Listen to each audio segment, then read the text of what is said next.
Hey guys, we're going to look at lesson 3 on the home front from chapter 27, World War II. Let's look at our vocab terms: rations, civil defense, and internment camps. All right, our essential question is, why does conflict develop? For the most part, so far what we've talked about, we've tried to stay out of the war. We didn't want to get involved. We're trying to remain neutral. However, that is about to change. We have Great Britain in the war, we have France, we have Germany, and the areas, the nations that they begin to take over, and we have the Soviet Union also in the war, and Japan. So the United States has not entered the war yet, but will soon be entering the war. So the United States prepares. So before we ever join the war, we do begin to prepare for war. I've highlighted here Selective Service Act in World War I. We see the Selective Service Act again in 1940 before we're in the war. The Selective Service Act is a draft that's set up for men ages 21 to 45. So I know you're familiar with it. We see 15 million men that are part of the war. They were either drafted or they volunteered.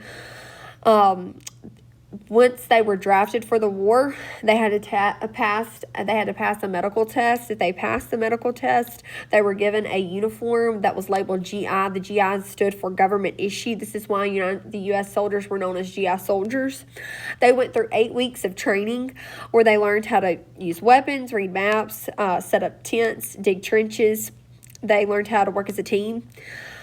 We see also women being able to join the war, but they served with the Women's Army Corps and the Women's Appointed for Volunteer Emergency Services. I highlighted those. Anything that I've highlighted, I do want you to make note of on your handout as well. You will want to highlight on your document.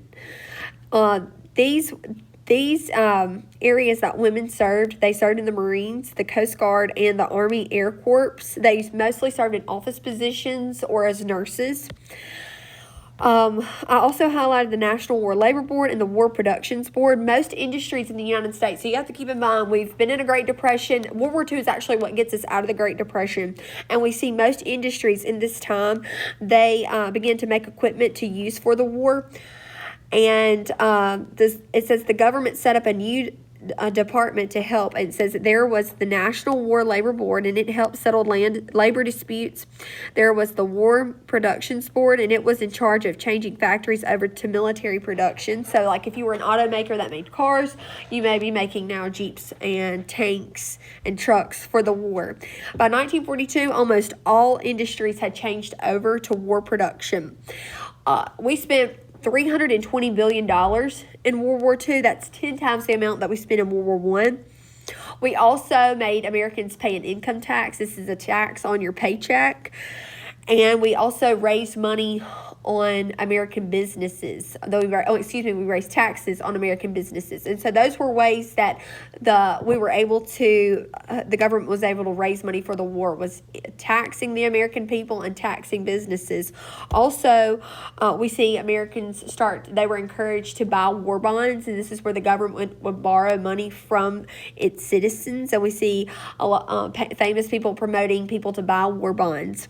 All right, let's look at this page. I'm going to highlight sections. So, for example, this section, number 1, is going to be in yellow. Make sure you've written out your answers in the lines provided. So, let's check our work. How did the United States prepare for war?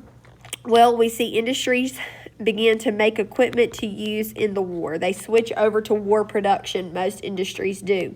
All right, the next question, why were American soldiers called GIs? So they were called GIs because that's what their uniform was labeled, and they were known as GI soldiers. Government issue is what it stood for. All right, question number 3.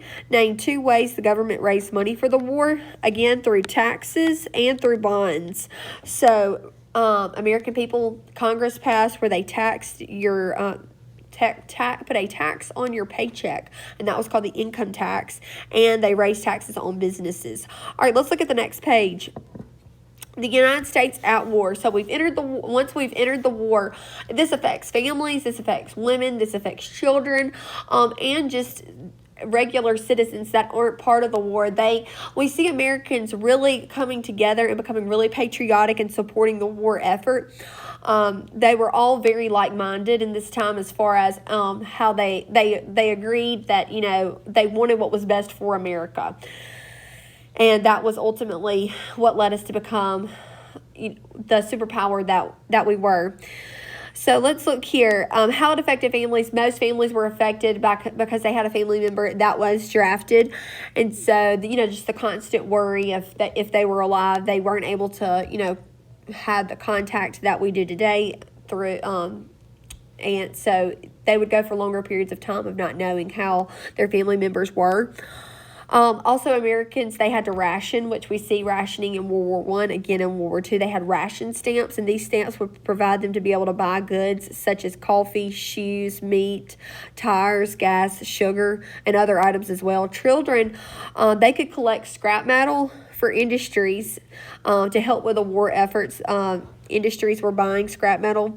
Adults, they worked in civil defense in case there was an attack on in America.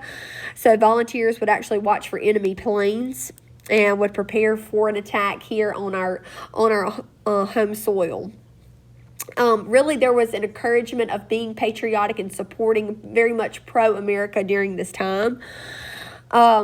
So women, this was the first, we see them being able to get jobs because the men are at war. So millions of women filled the jobs of men that had gone to war. And so here was a campaign poster of Rosie the Riveter, and I've inserted a picture here of Rosie the Riveter. It's saying, and it says, "We can do it." Just really positive, stepping up, taking on the role of a man's job because they had to. She urged women to go to work and to work outside. This was the first time this was the first time for most women to work outside of the home. So it changed their lives completely as well. We also see African Americans serving in World War II, and about 1 million African Americans served. At first, they were in segregated units, but in 1942, they began to train with whites, and also they began in 1944 to also African Americans began to get combat assignments in 1944. There was an African American fighter group called the Tuskegee Airmen. I added a picture of the Tuskegee Airmen here. They destroyed more than 250 enemy planes. Benjamin Davis Jr. was the commander of one of the units of the airmen, and he went on to become the first African American general in the Air Force. And his father also had been in the first African American general in the Army. So his father was an African American general in the Army, and then he became the first African American general of the Air Force. So that's pretty cool for his family, or for that family. In 1941, a labor leader named A. Philip Randolph demanded that the government outlaw discrimination just because of their color of skin. And so let's see. A. Philip Randolph demanded that the government outlaw discrimination in certain industries, and President Roosevelt signed an order that created the Fair Employment Practice Committee. Let's highlight that. The government, it says that it would order that there should be no discrimination in the government or in the defense industry. And that was this labor leader, A. Philip Randolph, actually got that. And the president signed it into order. Native Americans also helped serve in World War II. They also worked in the defense plants and joined the military. And let's see here. Now let's look at this sentence here.